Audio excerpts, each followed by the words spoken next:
and gentlemen, please resume your seat, and we will start the session 4 shortly.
Okay, last but not least, session 4 will be the panel discussion about collective housing cases influencing border city development and policy change in Asia and the world. This session will be moderated. There will be 2 moderators, and the session will be presented by speakers from 5 countries, including first Bangladesh, Mr. Kondaker Hasibu Kabir. Please give a big round of applause for him, please.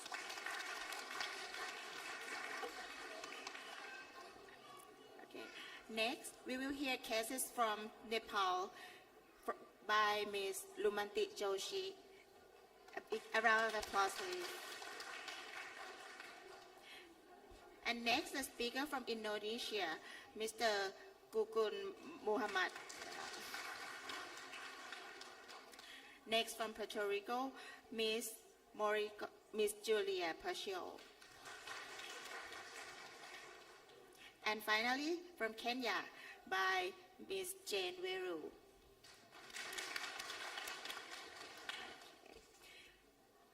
Okay, may I now give the floor to the moderators. First, Dr. Supisha Towiwit. A round of applause for our moderators, please. Yeah. And another round of applause to Dr. Kisanapon Watanawanyu. Sorry. Okay. May I now give the floor to the moderators. Hi. We will have 1 hour and a half, so let's be very efficient and very reflective about our discussion. Yeah. So. Welcome everyone to the panel discussion. I'm sure we'll have a very fruitful discussion in this session. Since we have 5 countries from 5 cases, each country will present about 10 minutes to 12 minutes. I will have to say, if the time is up, right? So you know that that's the time.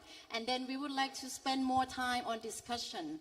So prepare your question. I'm sure you have a lot of questions about, it's not very common to have all the experts sitting in the same room and have so much to share with us. So I think let's start with Kabir from Bangladesh. Yeah, I will give the mic to you, and 10 minutes to 12 each. Thank you.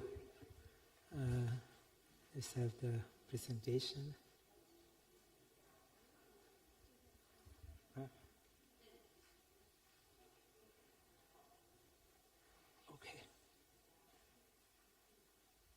Okay. I'll start by introducing ourselves. We prefer to introduce ourselves as a community architect, and we are part of a network in locally. Me and a few others. They are from co-creation architects. That's a local practice, and platform of community action and architecture. That's the national platform of community architects, and we are part of regional network, that is CAN, Community Architects Network. That is also part of ACHR. So I'll be discussing on one particular small project of a city, and that is a part of a long process. And I will also show that how collective housing can actually lead to other areas, collective, city making or something else. I'll share that story. So what we do, we co-create. We co-create with communities, and we say that we co-created two invisible communities. There is one with spontaneous human communities, another is spontaneous non-human communities. And both are in the shadow, and both are not in our planning process, formal planning process. Sorry. And this is our city, Zhinhai city, and we have 81 low-income communities. And this is our question, actually. Actually, people have been designing and making the cities. Whether architects or professionals are there or not, people are making. That's what we have been listening from in the morning. So the question is how we, the design professionals, can be more useful in this people's process. So this is the collective housing process in Zhinhai. We collaborated with, we started to stay in the city. That's our hometown, some of our hometown. And we'll show that, how presence can make an impact. Mere presence is very important. So, when we are there as an architect, then we say, okay, how can we be useful? Then we started to talk with these low-income communities. We make them get together, save together, map together, dream together, and build together, with including the municipality and also help from ACHR through the ACA project.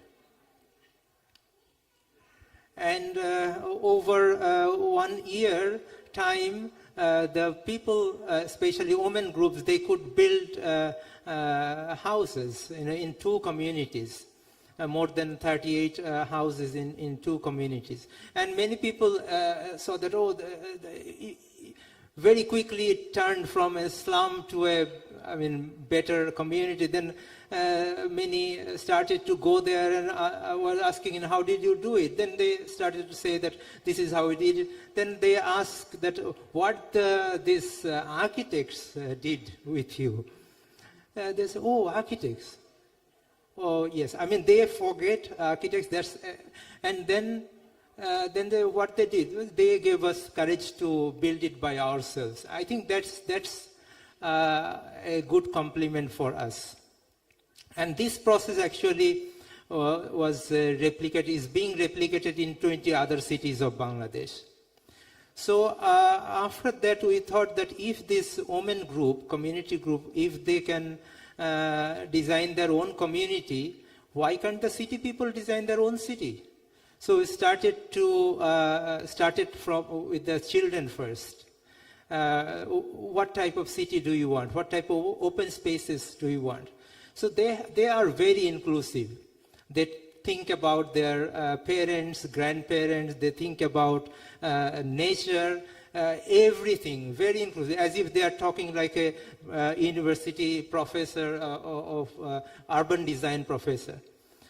Then we discuss with, and whenever we discuss through mapping, through drawing, discuss with teenage girls. Their also propositions are different. They want safe roads and other things. Then with men, low-income community men, low-income community women groups, then also elderly people. All people, they have different aspiration for the city. Same question, but different. We find different aspiration. And then we found that all were pointing out towards the river. There is a river in our city. So they were saying that the river is getting polluted, so it should be river-centric city. So then we we formed a citywide people's network with the municipality, more than 20 different groups. Children group, education group, theater group, then low-income community group, different group. We set on the map of the city and discuss how we can make the city better with the municipality. That's very important. Then we invited our friends from, neighboring friends of, Community Architects Network, from Nepal, Thailand, India, and also the professionals from other cities of our country. Maybe more than 100 people together within 7 days. I think this is kind of a politics we also play. That is, when we are in a city, in our own city, we are not visible. So we go to other cities to make our friends visible to the local people and the community people visible, that you see they are doing a very important work. And then the city authority and others, they become aware of it. So this is how we are designing together, and together we dream of a better open urban space, not only the housing. And in this, all people, like from the community people and others, all participated. Then we shared this process and the outcome with the city authority, and they were really surprised. And when they saw, they also became proud that, oh, our people, our women group, they are doing really great. They took pride in front of the foreign guests that, yeah, this is our people, you see. So this is I think, good thing. Then the community women, they were, in the beginning, they thought that if a path by the river goes, then they will be affected badly. But when they thought differently, when they were included, then they saw that that path will benefit them. When they were given the chance to talk and design with everyone. So they were presenting in front of and later on, they designed also small parts of, stepping, bathing spaces and others.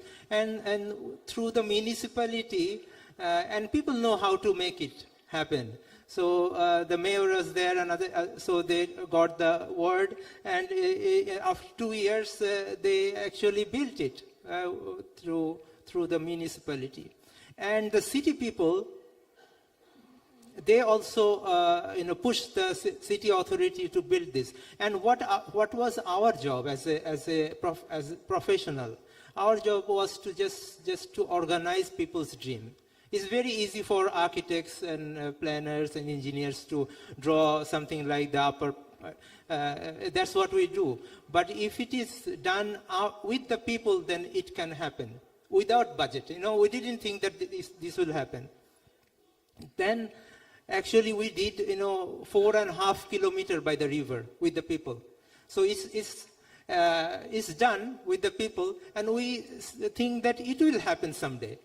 All the people in this United, they think that it will happen, these 4 kilometers along and so many things, public toilets, public amenities, and so many things are there. And this process actually received 2 awards in 2022, the Aga Khan Award for Architecture and EYA 2030 Award. And this also gave us a lot of confidence, and many people started to come for this project. And we thought that the mainstream architectural award is now thinking about this process. So this is also, I think, a good achievement for us.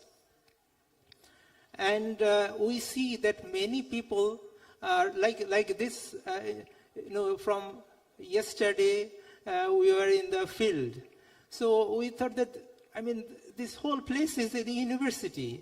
So in our city, we think that so many people come and do workshops. People come from the other universities, from other countries. So people are the university. Wherever people are there, they have knowledge, and they are the university. So our city became an university. And this is what actually we have learned throughout the process, that the design professionals need to be present and engage with place and people. We need to organize invisible communities through collective actions, and we need to co-create better habitats with human and non-human communities through networks. And actually, after working this, all the community architects people, network people, we also connect this with nature community. We see that it's the same rhythm, same thing. We can just elaborate it. So I'll just show a small 2-3 slides that nature comes naturally. I mean, the human beings also in the slum, they can do it naturally. But when we assist, we are in the process, then it comes faster, in a better way. So this was a 40 years disturbed pond. Nature is not coming naturally. After 40 years, when we started to assist this pond, trying to copy that how a pond should be, the slope, then we assisted by placing some of the things. We don't know so many things in nature, but we just tried something that it may, and nature actually did the rest of the things. And this is year one. And what happened, in this type of area, like in this bioregion, this is year one, and this is year 3. It becomes like this without much intervention. Nature can do by themselves. So this is what actually happening in urban or rural communities. We can just do a little bit, and it can. And last 40 years, it didn't happen because it was disturbed.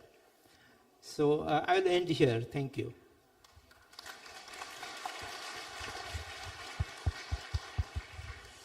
Okay, thank you. Very inspiring and a lot of sharing for the thoughts from Bangladesh case study. So next, we could move to the Rumanti, Nepal, please.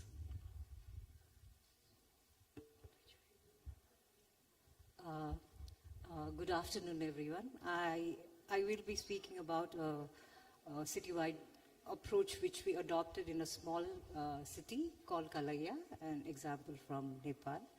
I am representing Lumanti Support Group for Shelter. It's an organization who have been working with the urban poor communities in different cities in Nepal for the last 31 years. And this process in Kalaya, we first began similar process in Kathmandu Valley, and the learning from that we have been scaling up in the other cities as well. I will not go into detail. Like there has been a lot of challenges in terms of housing, access to finance for the low-income communities. The primary reason for that is like they are not part of the decision-making process. So it's very much top-down approach, and this needs to be changed. So that is what we try to do in Kalaya. So Kalaya is a sub-metropolitan city. It's in the southern part of Nepal. Its border is very close to India, and so the condition and the housing typology, even the communities are very similar to India. So it's a small town, and it has a lot of poverty. Like many people are living in a very bad housing condition without access to any infrastructure, no water, no sanitation. So to combat that, we started by strengthening the grassroots organization, like building the network among the communities, doing a participatory planning, and they are now in the part of the decision-making process, and also building partnership with not just among the communities, but also with the local government, the other stakeholders in the city. So what we did when we first went to Kalaya is like we did not know where the poor communities were. So we approached municipality, and they had a list of communities which they said were like had like a poverty. So we approached 1 or 2 communities, and we started talking with them, and then we did like a survey with them, like a very simple social map to understand how the communities are living there, like how many families, what are the issues and challenges.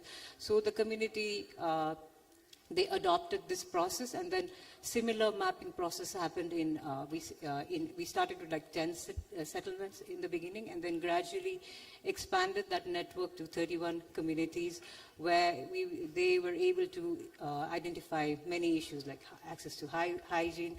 People did not have a good livelihood opportunity, and many such issues, but like they were quite eager to address them themselves. This is it looks very complicated, but it's like a kind of a network of like 31 communities in the city.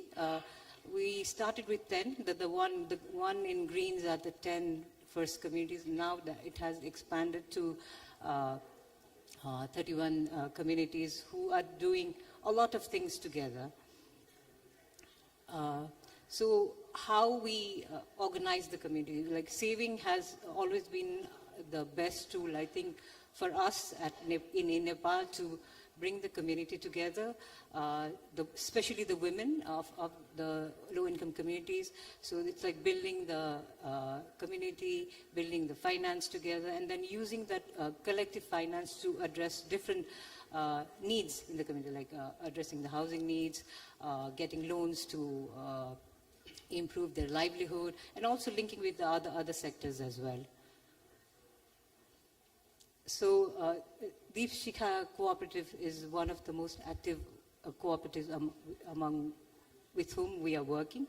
So it started with like a three communities. Now it has grown to these 31 communities, and there are 1,561 members with a collective saving of nearly $146,000, so which they have been using for different purposes. And they are also now partnering with the local municipality to access the budget from them for training or for like livelihood. So they are like a kind of, the women in the community, they are like a link between their communities and the city authority. And the good part is like they got like a free land from the government to build their office there. Now they were in the rented room.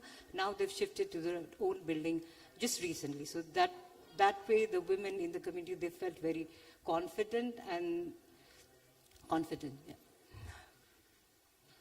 So these are like, I would not go into detail. I think these are like, we can see very happy and confident women who are addressing the challenges they're facing, but like doing things collectively, not like an individual, but collectively.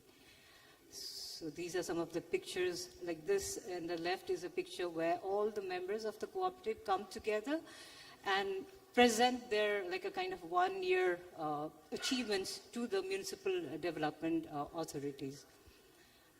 And then we also built a youth network. We saw that the youth in the community were very active. They wanted to come together, do many things together. And they organized themselves as, we have Surya also with us here. He's one of the key community leaders youth leaders in Kalaya. So what they did was like they came together, and then they saw that like many of the young children were dropping out from school. So they started organizing like child learning centers every evening where they come and teach these young children, and then the dropout rate also decreased in the community. So not only that, they are also running like a urban resource center. What they found out was like the people did not know the government processes, like how to get the citizenship, how to get the your marriage registration, like all these government processes they did not know. So the youth network, they got together, and then they have in these urban resource center like different information on like what are the documents required to get like a citizenship, what are the processes, which government departments you are required to go. So they not only provided information, but like also the youth are also supporting or providing support to the community members to get the every year during the budgetary plan, so the community organize themselves, and then each community conduct like a community action plan to set together to identify the set of problems they're facing.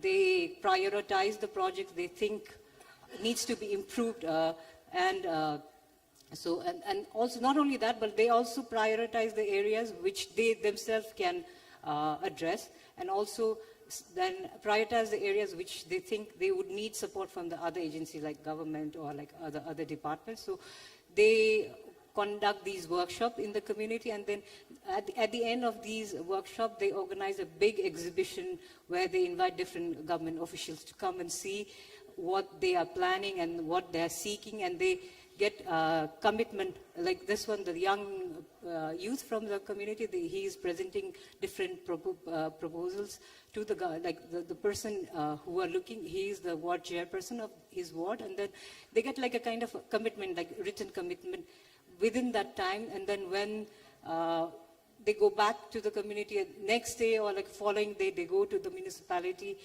during the budget preparation time, and then they see you have done the commitment to give like a budget for this. Please, we would like to collaborate for this. We also have community architects working with the community to have like a participatory design process. What we saw, I think also in the case of Bangladesh and also in the other cases, like when we do these processes, women are the key leaders. They are the ones who tell us what are the issues, what are the things they are required to improve in the community. So these are some of the pictures. We also train, we also work with the local artisans. Local artisans to improve their skills, to build the local knowledge, and engage with them during the construction as well. So these are some of the pictures of the housing construction, and just sharing some of the pictures of like we have done. This particular project, which the community, this was a community of 34 families who were living along the streets in metropolitan, the sub-metropolitan city, Kalaya.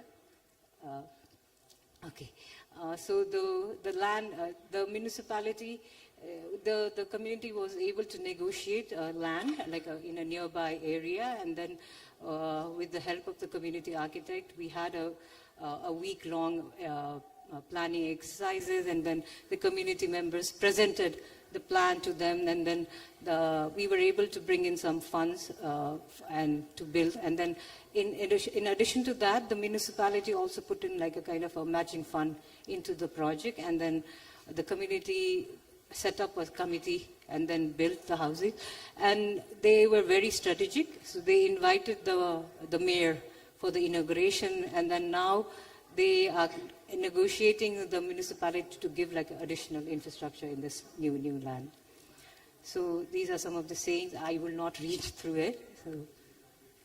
So with this, like we have set up like an urban community support fund where all the stakeholders come together, and the community members are like a key decision makers. So it's a city level fund which they use for like different purposes: livelihood, housing, all other things. And a majority of the it's a very low interest rate fund, and completely managed by the community along with the the municipality. So for housing, it's just 5%, for livelihood, it's 3%, for toilet construction, it's 0%. So, and every year the municipality puts in some funds for that, and the cooperative, women's cooperative, along with the youth group. The youth group is like managing the community mobilization part, and the financial management part, the women in the community are mobilizing. So this is the collective process where the community are kind of into groups like women's group, youth group, child group, and then they link with the different stakeholders, like from bottom up to the municipality level. So the key learning is like it does not happen in a short period of time. So it's like you have to invest a lot of time, effort, to bring the people to. There are a lot of challenges which we need to tackle together. But the key is like the community should be the center of the entire thing. So I think I will end there. Thank you. Okay. Thank you, Lumanti.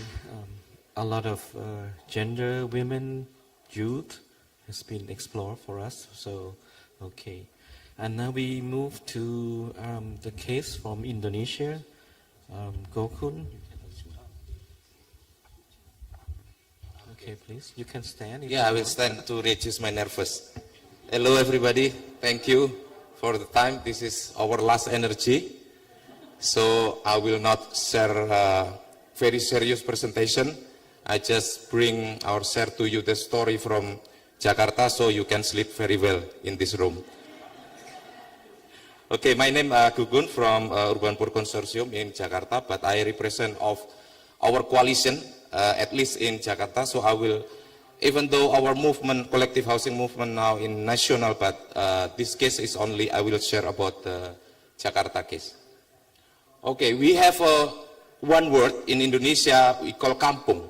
Kampung, because kampung is word in English. Just kampung we call. Kampung is collective housing because this settlement will, but not in one times like a developer. So it's growing and also not like very systematic plan by the community, but it's growing very authentic. But now Kampung Association Islam, that is very sad because actually Kampung is not slum, but it's collective housing, our original collective housing from the past. And we can see that this is the map of Kampung or collective housing in Jakarta, but now the number is decreased because of the development. And Jakarta become a megapolitan. Now it's around 12 million people in Jakarta, but in the day, in the night is 10 million. And more and more and more. But why poor people move to another place, not in the central, not because of the population, but because of the land management is unfair. A lot of land in the city in Jakarta accumulate by the developer, and our system is very free. People who have money, who have fund, can have a lot of money in the city. So that's why poor people not get the land. And the dangerous thing is because not only about the money, but because government also involved to evict the poor people because of the infrastructure, because of the commercial area, but mostly in the city, government or public said that poor people is illegal. This is not about conflict, but because of illegal. So that's why poor people should be not in the city. That's happened in Jakarta for more than 2 decades, I think. And until last time in 2016, this is, for example, that 305 location is evicted by the government only in 1 year, 2012 until 2016. Only 1 year. So at that time, government the number of eviction is bigger than they provide the housing. So it's very wonderful. And what is their solution? So government only one option. Poor people should move to public vertical rental housing. They destroy people economic, they destroy people life, they destroy their neighborhood. No life anymore. So that's why after 1 year or 2 years, poor people go out from the public vertical rental housing and come back to slum area in another area. So this is not make the solution, and also make a segregation in the city, make a conflict with the government. It's never ending story. So what we do? So we try to organize the kampung in Jakarta. Oh, it's too small, I'm sorry. But this is the name of kampung area in mostly in North and West Jakarta. So we try to organize, build the collective housing from the bottom. So we organize the kampung with the cooperative housing cooperative. This is not exist in Indonesia, housing cooperative. And also we build the network, not only the urban poor network, but also with the middle class, like a architect, like a lawyer, like a artist and journalist. We try to invite and work together with the community. So we work together not only among the urban poor, but also with the middle class to build the collective housing movement in Jakarta. And next. So this is one of the organizing media, organizing tools. This is Kampung Tongkol. This is my community also. I live here. This community threat eviction in 2014, but we fight. We don't want to relocate. Government offered 20 kilometers to relocate. And we refused that, and we proposed the Kampung upgrading, Riverside, and support by Selavi project. And then we changed the neighborhood without government policy, permission. But it's okay. No problem. And the result is now it's changing. People now more confident. Okay, so we can do it. We can make a change. Because before, like previous speaker, that because of poor people, stupid, poor people is poor and no capacity. So after they make an action and make a good result, the confidence is more good. Okay, sorry, I'm speaking in Asia English. I hope you understand. And this is one of the tools. So also the government finally believe in us. Okay, because before government, when we propose on the paper, oh, this is our plan. Oh no, this is a crazy plan. Crazy plan. Why? The community will not accept this, even though the community proposed this proposal. Because of the government not believe, so we realized without government permission. And also another thing, this is still debatable, also in Indonesia, we use also political moment. In the normal situation before, poor people is, when the election, poor people is always a victim. Politicians buy our vote, buy money, rice, and etc. to give the vote, and individually. So in this time, in 2017, we gathering our vote, but we didn't give the voter vote for free, for sure. So if you want to get our vote, you need to give us something different, something big. Okay, we want kampung upgrading, not eviction anymore. And we agree, and we make a political contract with the candidates. We are not joining the party, but at that time, we make a political contract with the candidates. And the main demand is to change the policy from eviction to upgrading. And after that, our candidate is win. Finally, this is the room. I will tell you about this room. The year before, this room is decided to evict the people.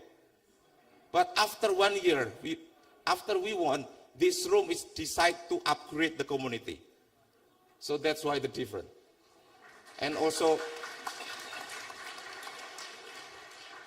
that has changed a lot, and I will show you the next. And also, this is just example the decree after we won, and we proposed the idea about collective housing. So some of the regulation is established. For example, Kampung Improvement and Community Development Task Force, and also Integrated Settlement Improvement Program, and also Agrarian Task Force in Jakarta. So at the time, we have new regulation, because before there is no budget for the kampung, for the poor community. There is no budget, is only for eviction, not for upgrading. And after that, we start to make a collaboration with the government. So we make a community action plan, and this is example in Kampung Aquarium. Kampung Aquarium is one kampung who evict in 2016, and after we won and we proposed the concepts, we start to make a planning together with the government. And you can see that this is the time lapse from 2009, and evict in 2016 totally empty, and then but after evict people keep stay on location and still fight. And in 2023 already built. So evict by government, also built by government. This is Kampung Aquarium, and this is, I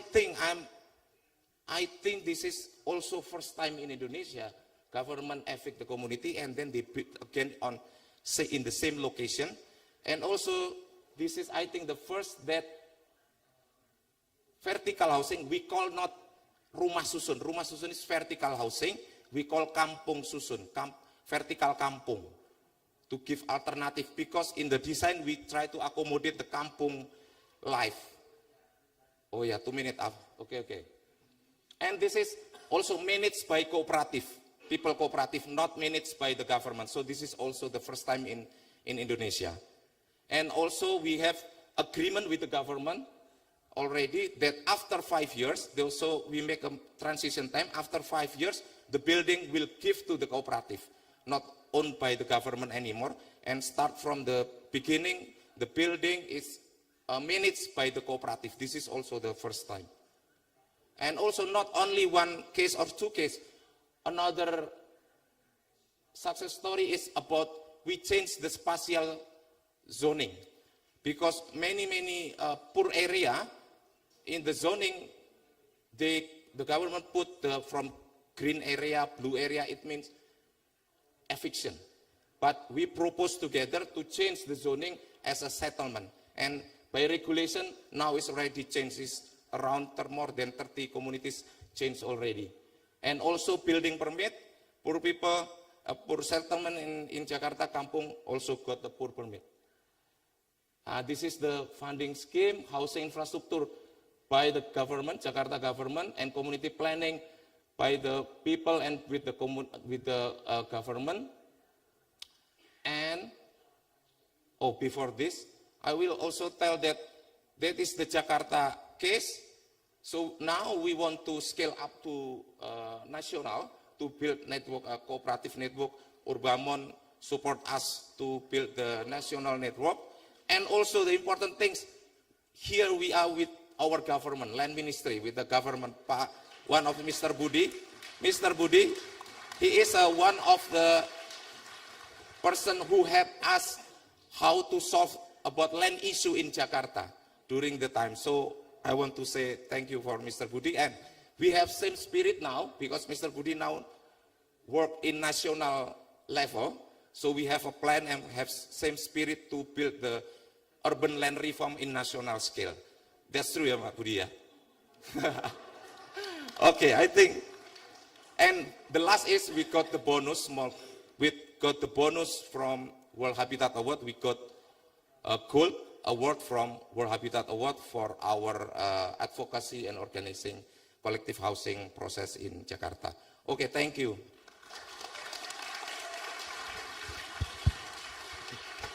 Okay, very energetic and a lot of interesting cases of Kampung. And maybe next election you can be in a politician party, okay? Or they will snatch you to join their party. Okay, thank you. So now moving to Puerto Rican case, Marielka, Julia, yes, please. Well, first of all, we're really grateful for having us here, so thank you for the organizers of the activity. We are a community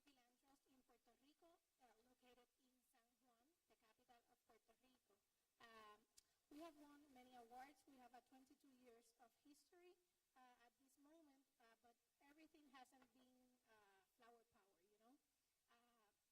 Where is San Juan? We are a Caribbean island between North and South America.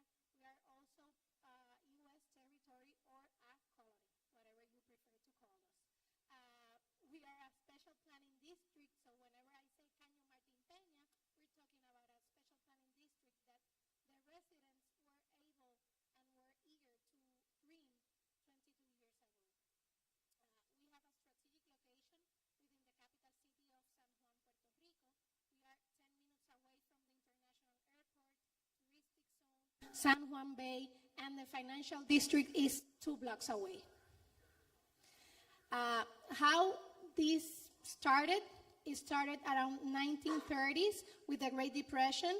The economy of the island changed. We were an agricultural, mainly based economy with sugar and coffee. That changed in the 30s, and the people started migrating from the rural areas to the metropolitan area. And the government was really happy because they had a handful of workers, but they didn't build homes for them. At that time, there wasn't the ecological consciousness that we have now, so the government looked the other way around and decided that it was a good idea for the people to cover the mangroves.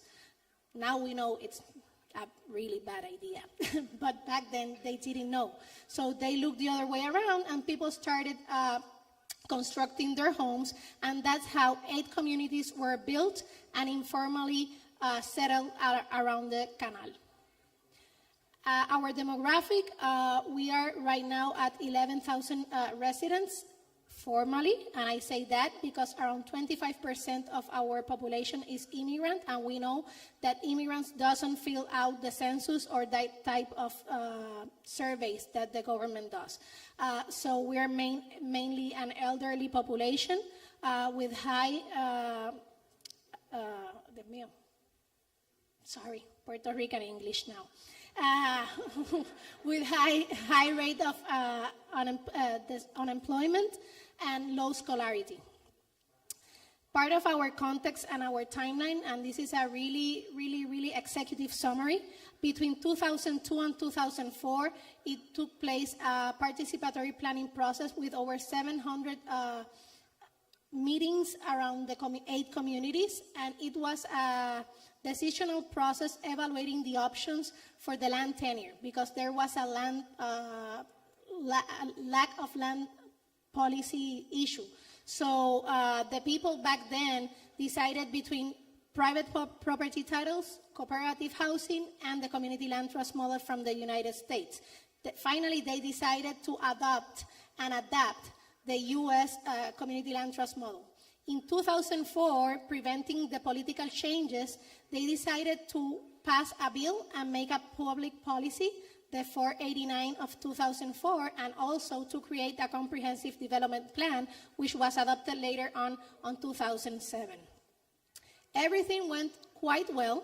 By 2008, we finally had our general regulations. It took 2 years because it was a completely participatory process along every street of the district. But then in 2009, the mayor of the capital back then decided we had too much power. So he took the land from us, and we went 4 years in a legal battle to recover the lands. Finally, in 2013, the communities sent another bill to the legislative power and recovered the lands. In 2014, we started the process of surface rights deeds granting. That is the way that we recognize the tenure of the people. And it's both ways. It recognizes the collective tenure of the land, but also the individual property rights of the families that own the houses for generations.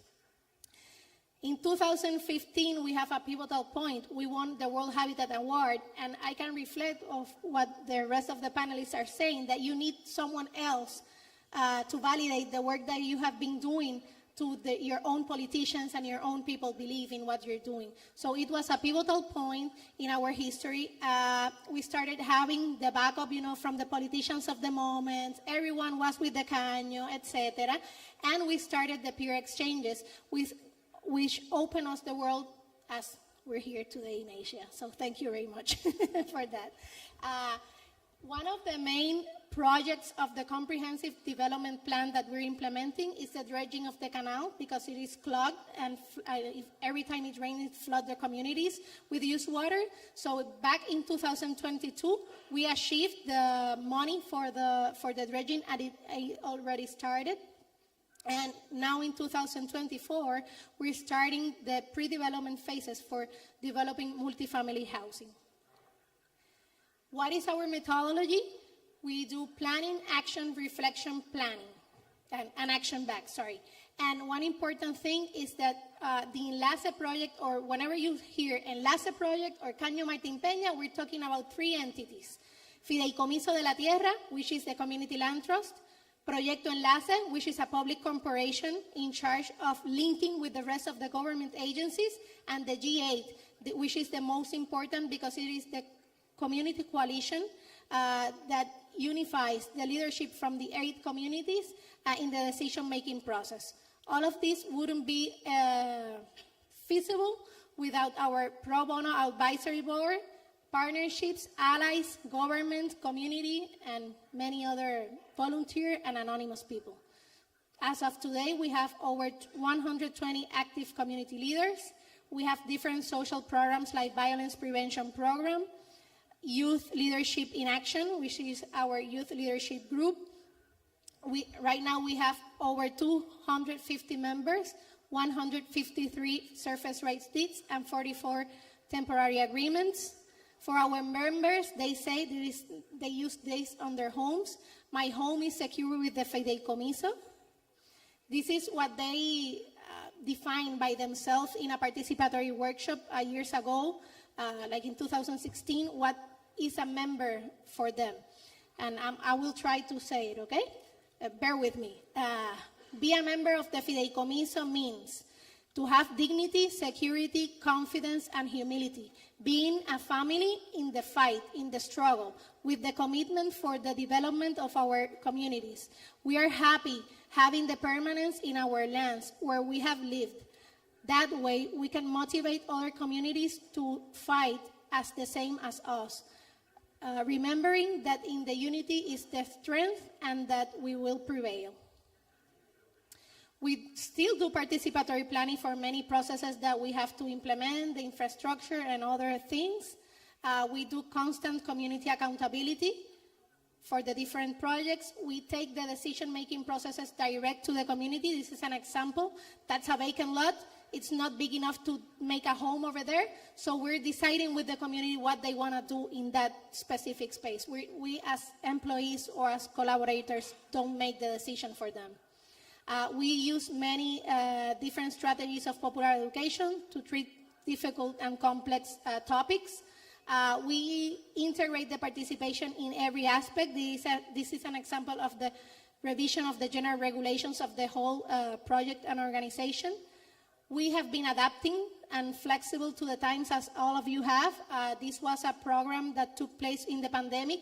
As I was mentioning, we have many elderly in our community, so we had a really big technology gap to close. So we started a program in which we teach one-on-one lessons to the people on how to use Zoom, WhatsApp calls, how to stay connected, etc. And that's why that was a way of keeping them in touch with their families and with the organization process itself. We have been adapting. In Puerto Rico, we have been losing population, and the district is not the exception. So we are doing an identification and inventory of public nuisance to look for other uses on those structures. We do constant community outreach. Whenever it's needed, we also do activism. This is some photos of the struggle of the lands when they took them off. We do solidarity with other communities that are in struggle, and part of the recent years we have been doing, different climate adaptation type of work. We have established 2 resilience centers in which we can distribute hot meals and refrigerate medicines for the residents in case of an emergency. Right now we are in the hurricane season, by the way, and we do constantly preparedness and coordination for different weather events, shouting out to the people, coordinating with the municipality, etc. We have been keep doing the peer exchanges locally or nationally in Puerto Rico, and also with other communities around the world.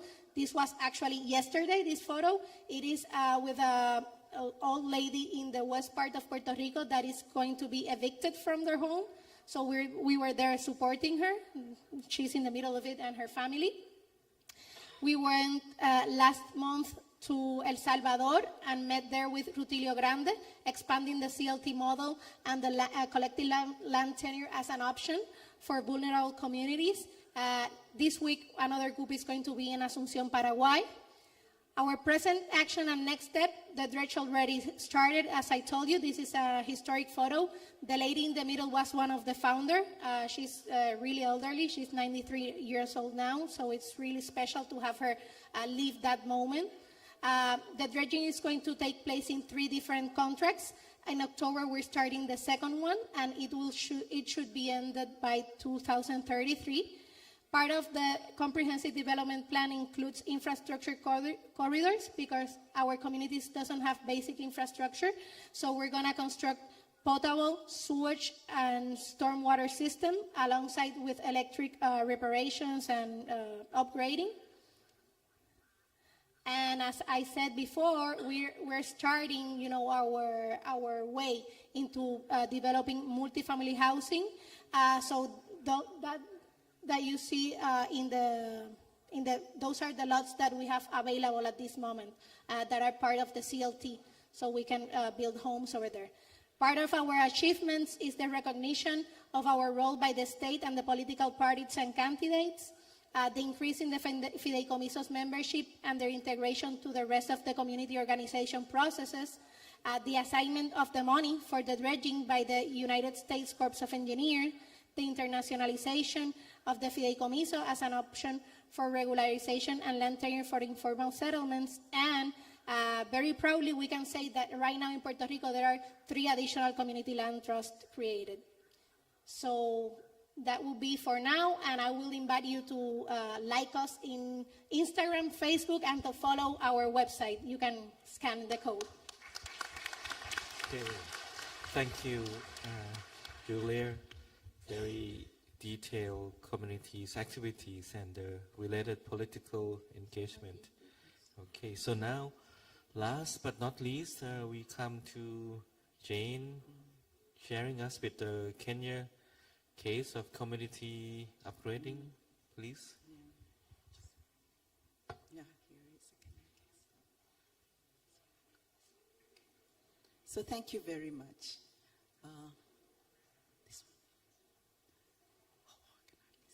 Okay, I'm sorry. I can't see anything. But oh, it's clearer. Okay, let me stand. I can't see from that distance. Sorry. So I'm going to share with you a case study of Nairobi. And first of all is to start with Africa. Like I said in the morning, Africa is growing fast. I think we're the only continent that is adding people in a large way to the world. And we will continue to add people, and we continue to grow because our birth rates are up. And in fact, in Kenya, like I said in the morning, we have a birth rate of about 3.4%. So with this growth, our cities are growing too. And presently in Nairobi, we have about 27%, in Kenya, we have about 27% of the population living in urban areas. But by the year 2050, more than half, about half of the Kenyan population will be living in urban areas, and most of them will be living in informal settlements. It is estimated that about half of the people living in the cities will be living in informal settlements. So let me just move to this slide. So the question is, how will people live within cities in the years to come? And I think probably if we do nothing, they probably will be living the way they do today, which I think will be a disaster for Africa. And so there is much that we must do as a continent. And I will share with you this study of one informal settlement called Mukuru as an example of what life is and possibly what life could be if there is some intervention from the state. So Mukuru is one of the biggest settlements in Kenya. It sits on about 689 acres of land, and all that land is private land. So the people of Mukuru are essentially squatters. And this is true of almost all informal settlement dwellers within Kenya. Mukuru is a very dense settlement, like you can see from this. It is so dense, there are no roads. And so what this means is that it is very difficult to lay any form of infrastructure. I can see this as Costa. It is that dense. It's very difficult to lay any kind of infrastructure.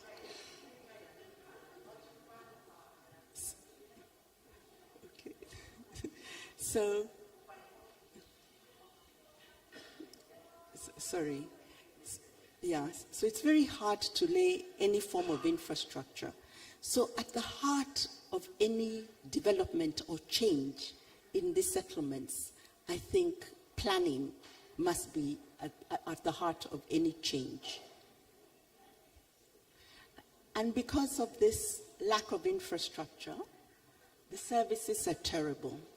And so in the year 2017, the Kenyan Federation of Slum Dwellers, and whom we work closely with, did a study and established that Mukuru has only 3,863 toilets, serving 100,000 households, because this settlement has 100,000 households. And those toilets were pit latrines. They were not even flush toilets. So the conditions of life, you can see, are terrible. You can see water pipes together with solid waste and human waste disposal systems all combined together. And to add to that, because of the lack of services within these informal settlements are provided by informal service providers, and they normally charge over 100%. In fact, it is estimated 172 to 400% more for water. So what the university told us, because we did this study with the Federation and the university, is that the poorest suffer a poverty penalty, where they pay more, receive less, and services of even lesser quality. So other problems, flooding. And so what happened in this case? So once the Federation collected data, all this information, they took it to the city, and they told the city, did you know that these are the conditions? And surprisingly, the city did not know that these were the conditions within their city. And so when we shared with them, the fact that it is not that poor people do not pay for services. It is that the state is absent where poor people live. And if the state were to come in, they could provide services, and the people would pay because they're already paying more. And so the city asked us, so what can we do? And we proposed that the city declare Mukuru as a special planning area.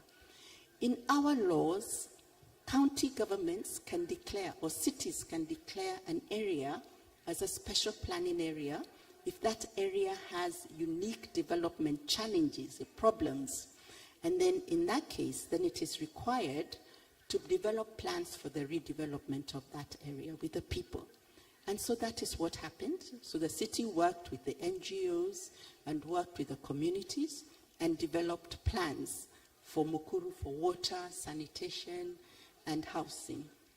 So this then is what happened. The city came in and people agreed to move their houses. The city was able to put in roads, water, sanitation, infrastructure. So that's just part of the infrastructure being developed. Water was provided by the city at a cost of 1 shilling instead of 5. And then in the year 2023 with the new government, the government decided that it wanted to create a housing fund so that it could be able to support communities such as Mukuru in their efforts for upgrading. And under this fund, everybody within the country, everybody was supposed to pay 1.5% of their gross income into this housing fund. So a lot of fights. But eventually the housing fund was created last year and people began contributing to the fund. You can see the opposition. And there was a lot of opposition to the creation. And a lot of that opposition was because the country, people were going through hard times with the cost of living, and people were complaining, we don't want to pay the housing tax, but it eventually passed. This year we had another crisis within Kenya, flooding. So you see a lot of communities along the river, and just a few months ago, a lot of communities were living along the river, and many of them were affected by floods, and they were pushed out. So there was a lot of anger, and everybody was asking, why is it that we have a housing fund, and this fund cannot be able to provide housing for the people in need? A lot of this then led, I don't know whether you know right now that we have a crisis in Kenya.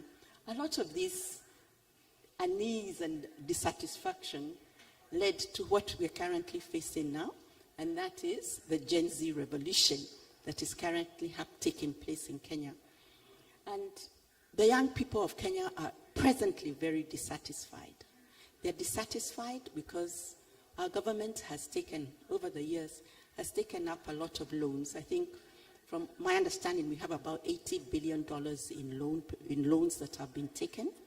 And the government is struggling to repay these loans. So what the government has done this year is it brought in a new finance bill. And under this new finance bill, the government proposed to raise the cost of bread, to raise the cost of sanitary towels, to raise the cost of diapers, to put an additional tax on car ownership, and the Gen Zs were mad. So they came out on the streets in the millions, and they said no to that bill. Eventually, the president was forced to withdraw that bill. Additionally, the Gen Zs also said, scrap the housing bill. And so you can see what they have said here. Scrape that useless housing levy and publish proper audits of how the money has been used in the last 1 year, and refund all the contributions that have been made to that fund. Because a major reason for this discontent is not only the increase in taxes, but it's the manner in which people perceive their money has been used. So, let me not name names. Some of our leaders have stood before us, and they have said, tighten your belts. Kenyans need to tighten their belts. But when we look at the belt they're wearing a Gucci belt that costs $5,000. So Kenyans are asking, how do we tighten our belts when you're wearing a 5,000 Gucci belt? And that has been part of the discontent. Poor governance, poor governance, and a lack of accountability.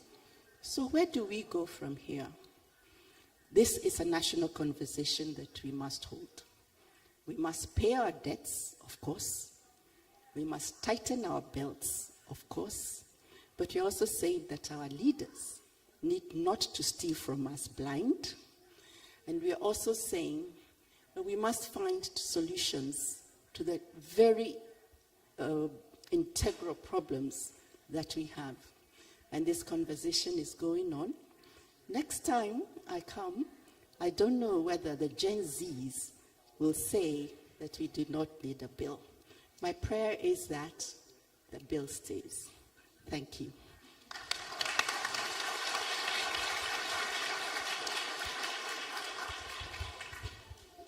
Okay, thank you, Jane. So now,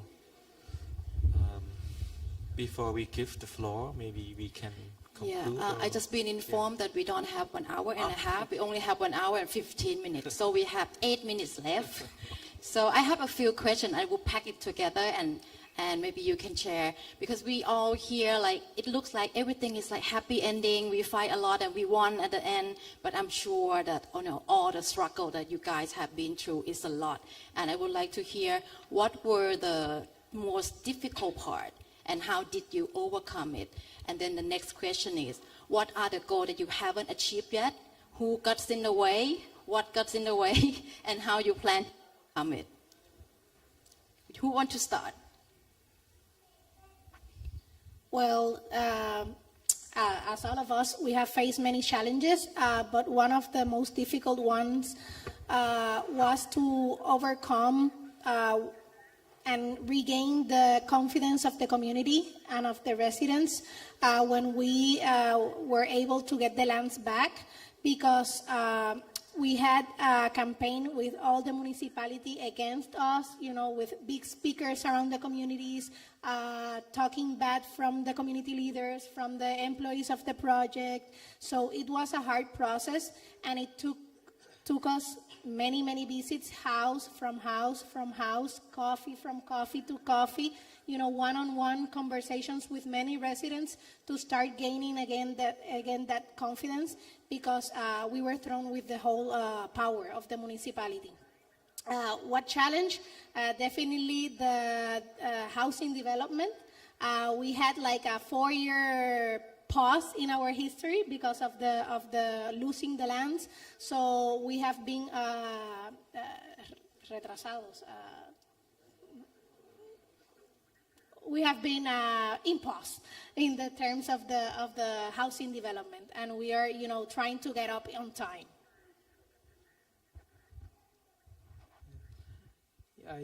There are in Bangladesh, a lot of challenges in the field of collective housing. Like this is happening in Thailand, in Indonesia, in neighboring countries, but still in our country, the government, next government, they see this, but they don't, I think, internalize this. And I think they don't have also a strong will. That's why it's not happening. Some of the things happening very like an island in a small way, but it's not in a collective way. So that is what we are discussing in the morning. That is the challenge, and we think that we need to overcome that. Every time, we are talking here, and the government is planning for evicting one of the biggest slum. So, yeah, this is the problem. There are examples, but they're not taking it. Yeah. I agree with Kavir. So political will is I think one of the biggest challenges we're facing. If the mayor or the government people who are there, they are positive about the people process, like in Gugun's case, it went quite well. If there is someone else who do not agree to this political process, like the community's process, it'll be stuck for a long time. I think that kind of mindset needs to be there at every level, municipality, central. So that is, I think, there are many examples, but still very difficult, I think. I think for us it's just the challenge of having a large and growing young population, and the challenge of figuring out how to provide for that young and growing population. And then obviously the risk of political instability. I think it is something that is so real in most African countries. And I think it's something that leaders must really address very urgently. Yeah, I think the challenge in Indonesia, I think, is quite similar. From the community side, that still many poor people don't believe with our power. Still don't believe with our power, and then it's like they said that, oh, don't make it your new problem. We already have a lot of problem. So when you propose for something, they say that you waking of the tiger sleeping, something like that. Actually, the tigers never sleep. They already stand by on the time, all the time, right? So, but we try to bring the community to show to the example, another experience, another example. Oh, this is already success, and they prove that we can make a better if we are together, something like that. And from the government side, the challenge is, I think it's quite difficult to change the stigma. So for the poor people, yeah, from the government, the poor people. So our relation with the government is like a love story. Sometimes good, sometimes bad, yeah. So I think we cannot depend on the government mood or political will. So the key is how to strengthen the poor people power. So whatever government change, we still have a power to influence the decision. Yeah. Okay, thank you. So I think we are running out of time, so I would like to thank you all the guests, the speaker here today, and the audience here as well. So thank you, everyone. Thank you.